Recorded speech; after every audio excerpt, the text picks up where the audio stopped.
25 वर्ष भाजपच्या ताब्यात असलेल्या गडाला सुरंग लावणारे जायंट किलर रवींद्र धंगेकर यांनी अखेर शिंदेच्या शिवसेनेमध्ये प्रवेश केला. गेल्या बऱ्याच दिवसापासून रवींद्र धंगेकर हे काँग्रेसला सोडचिठ्ठी देत शिवसेनेत प्रवेश करतील अशा चर्चा राजकीय वर्तुळात रंगत होत्या.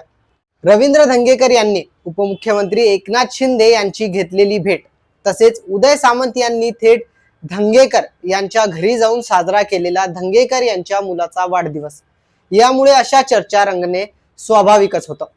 अखेर मुंबई येथे रवींद्र धंगेकर यांनी एकनाथ शिंदे यांच्या उपस्थितीत शिवसेनेमध्ये प्रवेश केला. त्यांच्या शिवसेना प्रवेशामागे अनेक कारणे सांगितले जात आहेत. यातील एक कारण म्हणजे त्यांच्या पत्नी प्रतिभा रवींद्र धंगेकर यांच्या भोवती फिरत असलेला वकफ जमिनीचा वाद. पुण्यातील भाजपचे नेते गणेश बिडकर यांनी रवींद्र धंगेकर यांच्यावर वकफ बोर्डाची जमीन हडप केल्याचा आरोप केला होता. पुण्यातील लक्ष्मी रस्त्यावरील वकफ बोर्डाची 17,300 चौरस फूट जागा रवींद्र धंगेकर यांच्या पत्नीसह अन्य साथीदाराने हडप केली आहे, असे गणेश बिडकर म्हणाले होते. आता संजय राऊत यांनी देखील प्रतिभा धंगेकर यांना वाचवण्यासाठी रवींद्र धंगेकर हे शिवसेनेत गेले असल्याचा दावा केला आहे.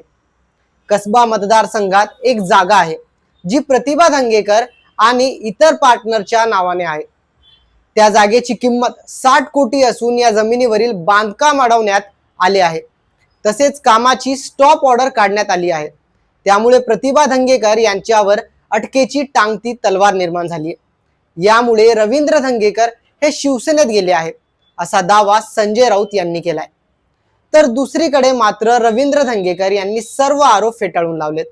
वकफ बोर्डाची जागा हडपण्याचं प्रकरण हे माझ्या विरोधात भाजपने रचलेलं षडयंत्र आहे, असे रवींद्र धंगेकर यांनी म्हटलं आहे.